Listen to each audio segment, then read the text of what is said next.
Good evening to all. അപ്പം നമ്മൾ ഇന്നത്തെ ക്ലാസ്സിൽ ഡിസ്കസ് ചെയ്യാൻ പോകുന്നത് ഒരു സെറ്റ് ഓഫ് PYQs, അതായത് ഇന്ത്യൻ കോൺസ്റ്റിറ്റ്യൂഷൻ്റെ ഒരു സെറ്റ് ഓഫ് PYQസിൽ വന്നിട്ടുള്ള ക്വസ്റ്റ്യൻസ് ആണ്. അറൗണ്ട് 30 ക്വസ്റ്റ്യൻസ് ആണ് ഇതിൽ ചോദിച്ചിട്ടുള്ളത്. നമ്മൾ ജസ്റ്റ് ഓരോ കാര്യങ്ങളായിട്ട് ഡിസ്കസ് ചെയ്ത് പോവുകയാണ് കേട്ടോ. അപ്പോൾ ഫസ്റ്റ് ക്വസ്റ്റ്യൻ ഇതാണ്: the constituent assembly of India was A one party body in an essentially one party country. The assembly was the Congress and the Congress was India. Who made this statement? അപ്പോൾ ഈ ഒരു statement ആരാണ് പറഞ്ഞിരിക്കുന്നത് എന്നാണ്. അപ്പോൾ ഈ question നോക്കിക്കും, ഇവിടെയാണെങ്കിൽ നമുക്ക് മനസ്സിലാവുന്നത് assembly was the Congress and Congress was India. ഏകദേശം ഒരു ഡൊമിനൻസ് ഓഫ് കോൺഗ്രസിനെ കുറിച്ചാണല്ലേ പറഞ്ഞിരിക്കുന്നത്. അപ്പൊ ഇങ്ങനെ ഒരു ക്വസ്റ്റ്യൻ വരുന്ന സമയത്ത് നമ്മൾ ഓപ്ഷൻസ് നോക്കുക, ഏതൊക്കെയാണ് ഓപ്ഷൻസ് ഉള്ളത്. സ്വാഭാവികമായിട്ടും നമുക്ക് ഇതിൽ നിന്നും ആൻസർ ആയിട്ട് കിട്ടുക ഗ്രാൻവിൽ ഓസ്റ്റിനാണ്. ഗ്രാൻവിൽ ഓസ്റ്റിനാണ് ഇത് പറഞ്ഞിരിക്കുന്നത്. അദ്ദേഹം ഈ കോൺഗ്രസ് ഡൊമിനൻസിനെ കുറിച്ചൊക്കെ പറഞ്ഞിട്ടുള്ള ആളാണ്. ഇപ്പൊ KC വെയറിനെ നോക്കുവാണെങ്കിൽ അദ്ദേഹം ഒരു ഫെഡറലിസ്റ്റ് തിങ്കറാണ്. ഫെഡറലിസത്തെ കുറിച്ചൊക്കെ പറഞ്ഞിരിക്കുന്ന ആളാണ്. മോറിസ് ജോൺസും ഇതുപോലെ തന്നെ കോൺസ്റ്റിറ്റ്യൂഷണൽ ബേസ്ഡ് ആയിട്ട് പറഞ്ഞിട്ടുണ്ട്. പക്ഷെ ഈ ഒരു സ്റ്റേറ്റ്മെന്റ് അദ്ദേഹത്തിൻ്റെതല്ല. അലക്സാൻഡ്രോവിറ്റ്സും അങ്ങനെ തന്നെ.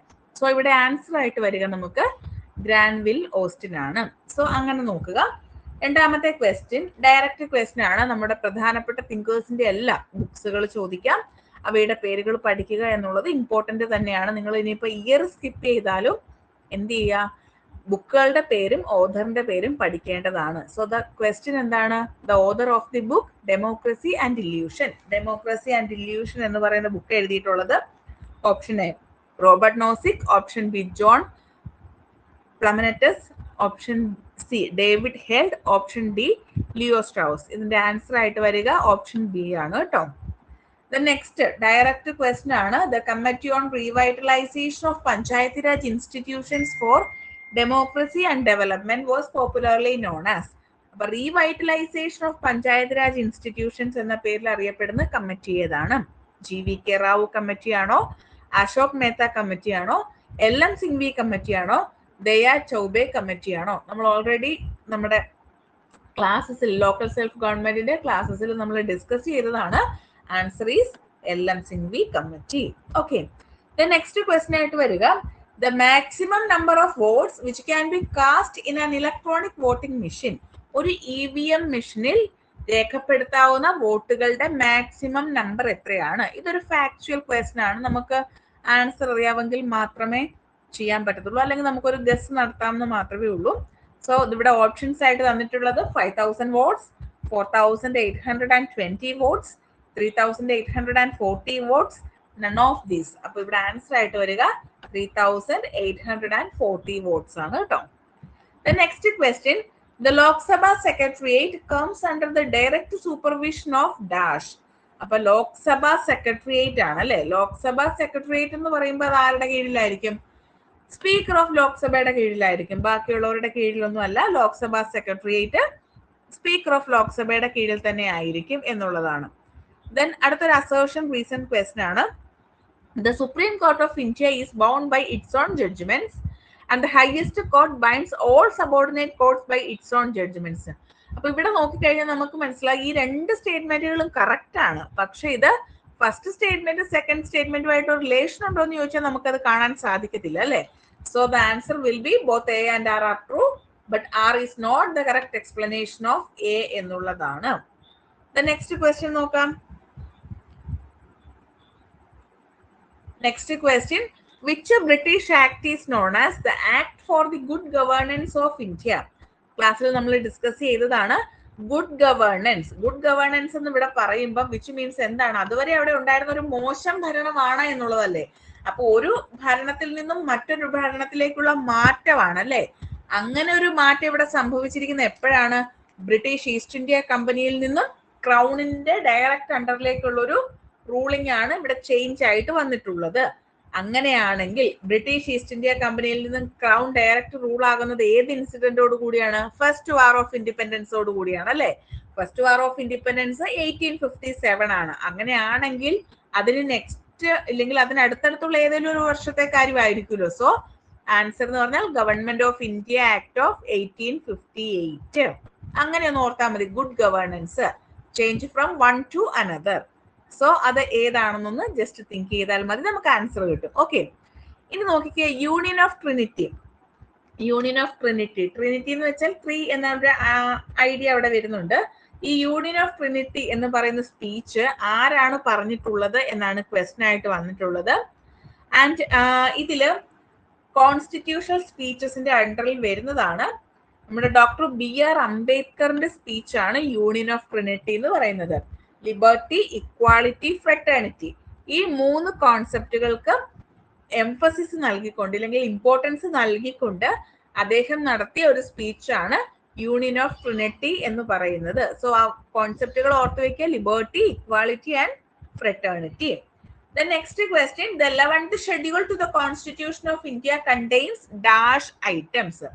നമ്മൾ ലോക്കൽ സെൽഫ് ഗവൺമെന്റ് ഇൻസ്റ്റിറ്റ്യൂഷൻസിനെ കുറിച്ച് പഠിച്ച സമയത്ത് നമ്മൾ 11th ഷെഡ്യൂളും 12th ഷെഡ്യൂളും ഡീറ്റെയിൽ ആയിട്ട് പഠിച്ചതാണ്.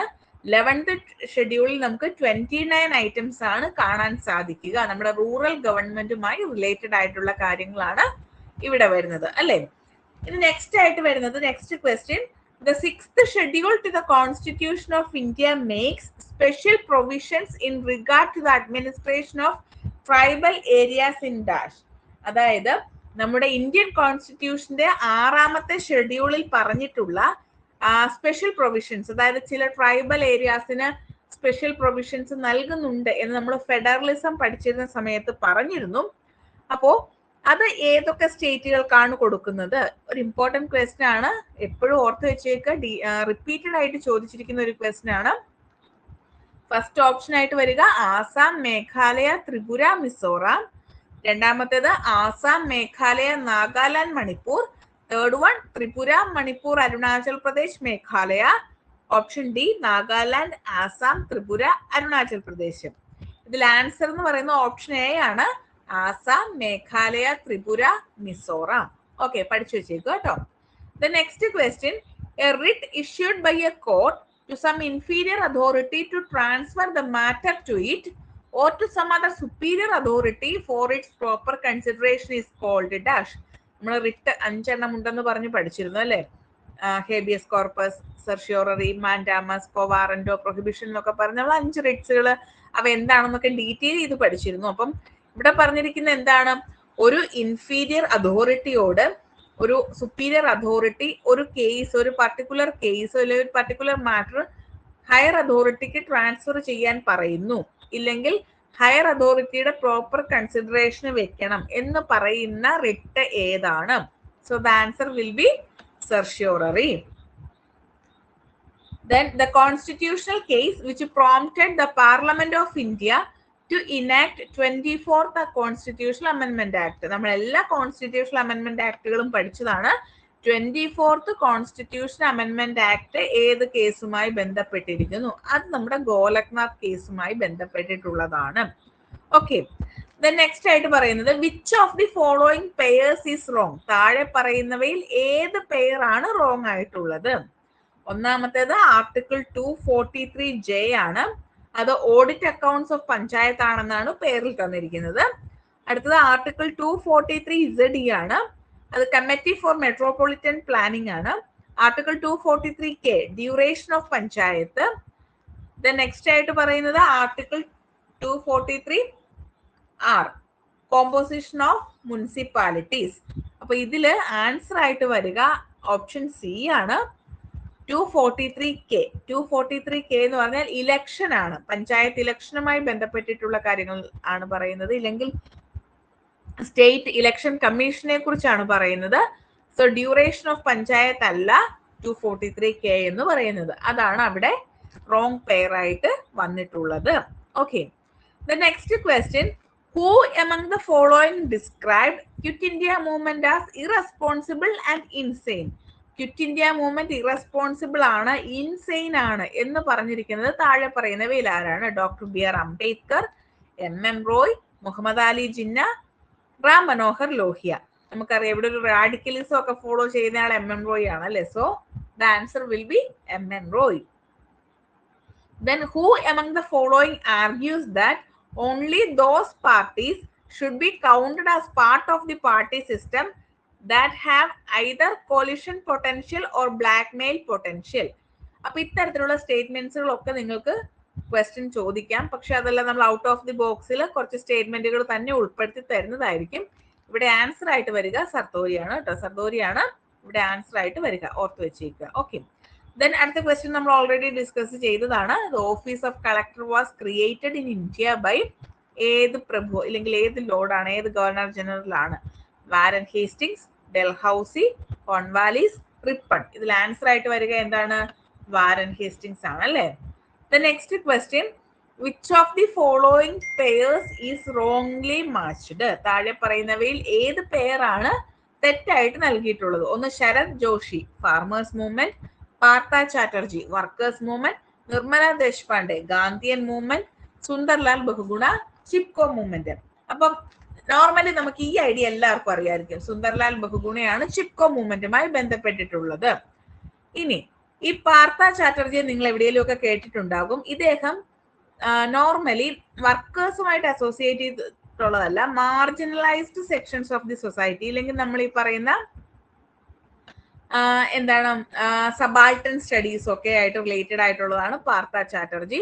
ഇല്ലെങ്കിൽ marginalised sections of the society ആണ് അദ്ദേഹം ഫോക്കസ് ചെയ്യുന്നത്. അതുകൊണ്ട് തന്നെ പാർത്ത ചാറ്റർജി വർക്കേഴ്സ് മൂവ്മെന്റ് എന്നുള്ളതാണ് തെറ്റായിട്ടുള്ള statement. Then in regard to the theory of political parties, which one of the following was propounded by Maurice Duverger? Maurice Duverger പറഞ്ഞിട്ടുള്ള പാർട്ടി സിസ്റ്റം ഏതാണ്? Two party system ആണോ, കേഡർ ബേസ്ഡ് പാർട്ടി സിസ്റ്റം ആണോ, fourfold classification on the basis of structure ആണോ, coalitional system ആണോ? അപ്പൊ ഇവിടെ വരിക ഏതാണ്? കേഡർ ബേസ്ഡ് പാർട്ടി സിസ്റ്റം ആണ്. The next question, who gave prominence to the size principle? Size principle political കോalitionസുമായി ബന്ധപ്പെട്ടിട്ടുള്ള ഒരു ടേം ആണ്. അപ്പൊ ഇത് തന്നിട്ടുള്ളത് ആരാണ്? ആൻസർ ആയിട്ട് വരിക വില്യം റിക്കർ ആണ്. ഓക്കെ, വില്യം റിക്കർ ആണ് ഇതിന്റെ ആൻസർ. സൈസ് പ്രിൻസിപ്പിൾ പറഞ്ഞിട്ടുള്ളത് വില്യം റിക്കർ ആണ്. The next question, the idea of committed bureaucracy in India was advocated by. Committed bureaucracy എന്ന് പറയുന്നത് 1970s വന്നിട്ടുള്ള ഒരു ടേം ആണ്. അപ്പൊ നോക്ക്, 1970s ആണെങ്കിൽ ഇവരിൽ ആരായിരിക്കും പറഞ്ഞിട്ടുണ്ടാവുക? ആ സമയത്ത് ഇവിടെ ഉള്ള രണ്ടുപേര് ഇവരാണ്. ആൻഡ് അതിൽ ഇമ്പോർട്ടന്റ് ആയിട്ട് പറയുക ഇന്ദിരാഗാന്ധിയാണ്. സോ കമ്മിറ്റഡ് ബ്യൂറോക്രസി ഇന്ദിരാഗാന്ധി പറഞ്ഞിട്ടുള്ള ഒരു ടേം ആണ്. Then which one of the following is the oldest committee of Parliament of India? നമുക്കറിയാം ഇന്ത്യൻ പാർലമെന്റിന് ധാരാളം കമ്മിറ്റീസ് ഉണ്ട്. അതിൽ ഏറ്റവും ഓൾഡസ്റ്റ് ആയിട്ടുള്ള കമ്മിറ്റി ഏതാണെന്ന് ചോദിച്ചാൽ അത് പബ്ലിക് അക്കൗണ്ട്സ് കമ്മിറ്റി ആണ്. Then first public service commission in India was set up by. ഇത് നമ്മൾ ഓൾറെഡി ഡിസ്കസ് ചെയ്തതാണ്. ആദ്യമായിട്ട് ഇന്ത്യയിൽ പബ്ലിക് സർവീസ് കമ്മീഷൻ വരുന്നത് government of India act of 1919 വഴിയാണ്. Then which one of the following is not a fundamental duty under Article 51A? 51A പ്രകാരം fundamental duty അല്ലാത്തത് ഏത്? പ്രൊട്ടക്ഷൻ ഓഫ് എൻവയോൺമെന്റ് ഡയറക്ട്ലി പറഞ്ഞിട്ടുണ്ട്. Safe guard of public property directly പറഞ്ഞിട്ടുള്ള കാര്യമാണ്. Develop scientific temper directly പറഞ്ഞിട്ടുള്ള കാര്യമാണ്. ഇവിടെ directly പറയാത്ത, സ്പെസിഫിക് ആയിട്ട് പറയാത്തത് protection of socio cultural minorities ആണ്. So the answer will be protection of socio cultural minorities. The next question, the commission which recommended for the creation of special officer for linguistic minorities in India. അപ്പോൾ ഈ commissions ഒക്കെ നോക്കിയാൽ മതി. State reorganisation commission, linguistic ഫോർമേഷനോ അല്ലെങ്കിൽ ലാംഗ്വേജിന്റെ അടിസ്ഥാനത്തിൽ state form ചെയ്യണം എന്ന് പറയുന്ന കമ്മീഷനാണ് അല്ലെ. ധാർ കമ്മീഷൻ ഇതുപോലെ തന്നെ ലാംഗ്വേജിന്റെ അടിസ്ഥാനത്തിൽ സ്റ്റേറ്റ് ഫോം ചെയ്യണോ എന്ന് പരിശോധിക്കാൻ വേണ്ടി അപ്പോയിന്റ് ചെയ്തിട്ടുള്ള കമ്മീഷനാണ്. ഫസ്റ്റ് അഡ്മിനിസ്ട്രേറ്റീവ് കമ്മീഷനും സർക്കാരിയ കമ്മീഷനും ഒന്നും ഇതുമായി റിലേറ്റഡ് അല്ല.